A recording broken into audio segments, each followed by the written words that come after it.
Olá você, salve, salve nação rubro-negra, muito boa tarde, está no ar a segunda edição do programa do Mister Mengão, o seu telejornal com as notícias do Flamengo.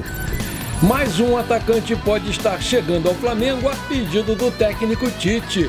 Flamengo tem um convocado por Dorival Júnior para amistosos da seleção brasileira. Flamengo acerta a contratação e Léo Ortiz é o novo reforço do Tite. Diretor do Flamengo revela plano de Landim para a implementação de SAF no Mengão. Essas e outras você confere agora. Fica comigo até o final, porque aqui tem muito mais Flamengo para você. O Flamengo enfrenta o Madureira no sábado pela última rodada da Taça Guanabara e mais de 49 mil ingressos já foram vendidos antecipadamente. Mas vai ter mais dois desfalques aí de última hora. O Gabigol e o Wesley não vão ser relacionados por conta de pequenas lesões musculares. A dupla fez exames e o clube informou a ausência através das suas redes sociais. O Flamengo encerrou a sua preparação na manhã dessa sexta-feira. Nas últimas partidas, o Gabigol e o Wesley saíram do banco de reservas e, por isso, contra o Madureira, o Pedro e o Varela serão mantidos como titulares. O Flamengo enfrenta o Madureira às 16 horas, horário de Brasília, no Maracanã, e é o virtual campeão da Taça Guanabara por conta do saldo de 11 gols em relação ao Fluminense, que é o segundo colocado. O técnico Dorival Júnior divulgou hoje na sede da CBF aqui no Rio de Janeiro, na Barra da Tijuca, a convocação para os dois amistosos que a seleção brasileira vai fazer contra a Inglaterra no dia 23 de março, no estádio de Wembley, e contra a Espanhola no dia 26 de março, no Santiago Bernabéu, em Madrid, na Espanha. Entre os jogadores selecionados estão o nosso querido Ayrton Lucas. Produção, coloca aí pra gente os 26 convocados pelo Dorival.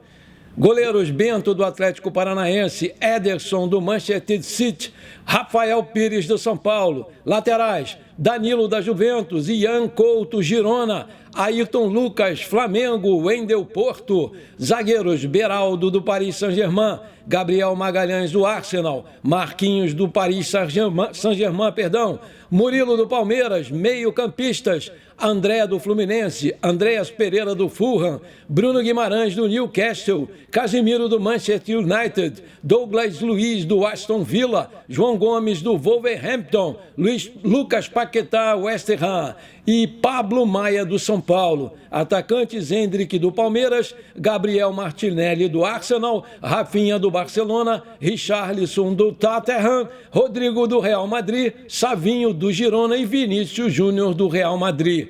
Além dos amistosos contra a Inglaterra e a Espanha, o Brasil, antes da estreia na Copa América nos Estados Unidos, vai pegar a seleção do México no dia 8 de junho, ainda com horário e local a ser confirmado. O presidente Rodolfo Landim tem feito o clube ter recordes nas finanças e fala constantemente em SAF. No ano passado, o Flamengo terminou com uma receita total de 1,3 bilhão de reais e lucro operacional, que é aquele antes dos juros, impostos e depreciações e amortizações, de 375 milhões de reais, com uma dívida pequena na casa dos 200 milhões de reais. Durante a BarbaCast, o Cacau Cota, que é diretor de Relações Externas do Flamengo, falou sobre o interesse do Landim com o modelo de SAF para a construção do estádio próprio do Mengão. Ele fala mais no sentido do estádio. Não seria uma SAF no modelo nem do Vasco nem do Botafogo. Seria uma coisa de 25%, mas ele não está com isso no papel. Porém, eu acho. Ele está estudando e aprendendo, disse lá o dirigente do Flamengo. Em reunião com o grupo político União Rubro-Negra no ano passado, o Landim voltou a defender que o caminho ideal para a construção de um estádio sem endividamento é a implementação de uma SAF nos moldes adotados pelo Bayern de Munique da Alemanha. O presidente detalhou como funciona a sociedade entre os bávaros e as empresas Allianz, Audi e Adidas.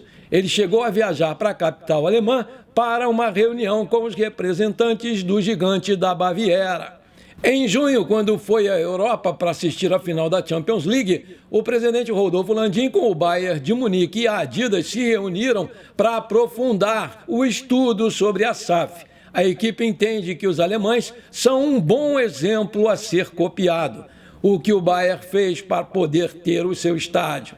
Ele fez uma SAF. No primeiro momento, ele tinha 100% da SAF e vendeu 3 pedaços de 8,3 dela. Continuou com 75,1 e, tendo esse percentual, ele continuou tendo o controle do que estava embaixo dele. Montou uma estrutura de governança mais leve, afirmou o presidente em um áudio divulgado pelo ge.com. O Landim entende que um estádio custaria ao Flamengo, entre o terreno e construção, cerca de 2 bilhões de reais. Para ele, a criação da SAF seria fundamental para não criar o endividamento do clube nos próximos anos. O Bayern tem 9 conselheiros, 3 são indicados por cada um desses sócios minoritários, e o Bayern tem 6 conselheiros. Então, ele aponta o diretor e aponta todos os C-levels, que são uma espécie de CEOs, que são os caras que mandam no clube.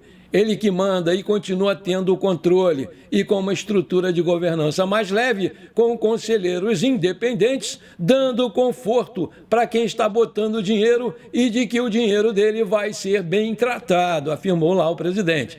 Se a gente botar uma dívida de 1 bilhão no nosso balanço, óbvio que alguém vai olhar que há um risco muito grande de não ser pago.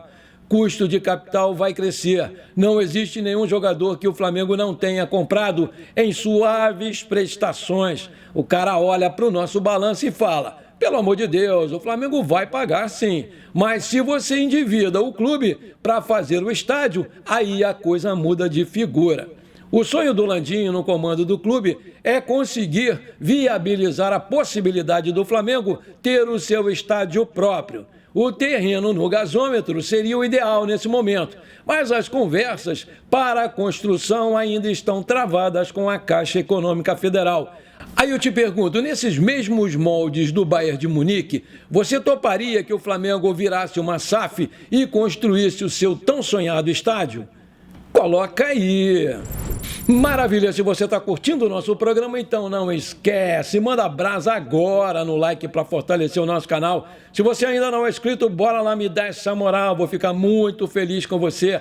Aperta o botão inscrever-se, aperta o sininho ali, pronto, simples assim. Muito obrigado por ter ajudado o nosso canal. A CBF divulgou a tabela base do Brasileirão nessa quinta-feira. Como a competição vai seguir normalmente durante a Copa América, o Flamengo vai disputar 9 rodadas sem os seus jogadores que vão estar convocados para o torneio de seleções. No período, há jogos contra Fluminense, Atlético Mineiro e Internacional. Disputada nos Estados Unidos, a Copa América 2024 vai acontecer entre 20 de junho e 14 de julho. E, desse modo, o Brasileirão vai ter 7 rodadas nesse espaço. Entretanto, os jogadores convocados devem se apresentar até uma semana antes das seleções, o que engloba mais uma rodada. Além disso, os finalistas também podem perder mais uma rodada depois da decisão de solo americano, totalizando 9 rodadas em meio ao Campeonato Brasileiro. Produção, coloca aí os 9 jogos que o Flamengo vai fazer com desfalques dos seus principais convocados. Fluminense e Flamengo na 11ª rodada, na 12ª Juventude e Flamengo, 13ª Flamengo e Cruzeiro, 14ª Atlético Mineiro e Flamengo, 15ª Flamengo e Cuiabá, 16ª Flamengo e Fortaleza, 17ª Internacional e Flamengo, 18ª Flamengo e Criciúma e 19ª Vitória e Flamengo. O clássico com o Fluminense vai acontecer entre 15 e 17 de junho, datas em que as seleções já pretendem estar com os convocados nos treinamentos. Sendo assim, para ter os jogadores na partida contra o rival carioca, o Flamengo vai precisar negociar aí com a CBF. Já a 19ª rodada contra o Vitória vai acontecer no dia 17 ou 18 de julho, 3 ou 4 dias depois da decisão da Copa América. E dessa forma, caso o Flamengo tenha algum convocado nas seleções finalistas, uma logística atípica e acelerada deverá ser montada para ter os jogadores para o jogo contra a equipe baiana. A tarde dessa sexta-feira definiu que o Léo Ortiz vai, afinal, vestir a camisa do Flamengo em 2024. Agora falta resolver se ele joga pelo Bragantino nas 2 partidas contra o Botafogo ou não, pela pré-Libertadores. A novidade é que nessa manhã ficou definido que o Ortiz não vai jogar mais pelo Campeonato Paulista. Caso ele participe dos 2 jogos com o Bragantino, ele fica fora do Campeonato Carioca, já que a inscrição se encerra 48 horas antes do início da semifinal, cuja primeira data está marcada para o dia 9 de março. A decisão de jogar ou não contra o Botafogo cabe ao Léo Ortiz. O Flamengo não se opôs ao pedido, mas o staff do jogador não acha uma boa ideia. O Flamengo não vai impor que o zagueiro abra mão da participação nos jogos, mas deixou bem claro que o negócio será desfeito em caso de uma lesão e que os exames médicos válidos serão somente os feitos após a eventual participação nas partidas da pré-Libertadores. Os jogos entre Bragantino e Botafogo serão disputados nos dias 6 e 13 de março. O Flamengo pagará 7 milhões de euros em 2 parcelas e mais 1,5 milhão de euros por variáveis. O Ortiz não participou do treinamento do Bragantino nesta sexta-feira. É importante destacar que o bônus de 1,5 milhão de reais não está relacionado a metas individuais do jogador, mas sim condicionado a títulos que representam a geração de novas receitas. Gaúcho Léo Ortiz, de 28 anos, vai assinar o contrato válido com o Flamengo até dezembro de 2028 e deve vestir a camisa número 3, que era do nosso querido Rodrigo Caio.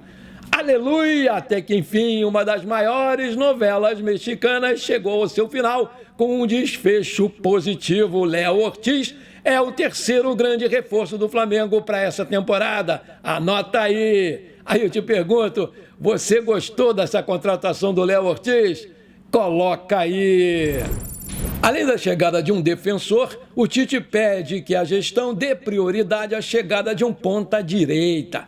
Foi realizada uma análise no mercado em busca de um nome forte para essa posição. Isso porque o comandante destacou que, se for para a diretoria investir em jogador promissor ou que terá que se aprovar ainda, é melhor dar oportunidade aos jogadores da própria categoria de base do Flamengo. Diante disso, um nome acabou ganhando força nos bastidores. É o do TT, ex-Grêmio. Aos 24 anos, o ponta atua no Galatasaray da Turquia, com quem tem vínculo até junho de 2027, ou seja, mais 3 anos de contrato. De acordo com o site Transfer Market, o TT está avaliado em 20 milhões de euros, cerca de 107,5 milhões de reais na cotação atual. Sem dispor desse dinheiro para realizar esse investimento, o Flamengo tem como objetivo principal acertar a chegada do jogador através de um empréstimo. A intenção da diretoria é atender os pedidos do técnico Tite para a temporada, mas sem extrapolar o limite orçamentário que foi estipulado. Apesar de financeiramente o Flamengo apresentar certa tranquilidade, a gestão entende que é necessário ter muita cautela nessa hora. O comandante, inclusive, entende a postura adotada pela gestão e, por conta disso, intensificou os treinamentos e a recuperação de jogadores que estavam em baixa na temporada passada, como foi o caso do Everton Cebolinha, que vinha em baixa na equipe, mas desde a chegada da nova comissão técnica, o jogador recobrou a confiança e vem realizando partidas contundentes. Aí eu te pergunto, você acha uma boa a vinda do TT para o Flamengo? Coloca aí! Bom, por enquanto foi isso. Eu espero que você tenha gostado do nosso programa. Muito obrigado por você ter ficado comigo até aqui. Um forte abraço, para ser feliz. Pra cima deles, Mengão!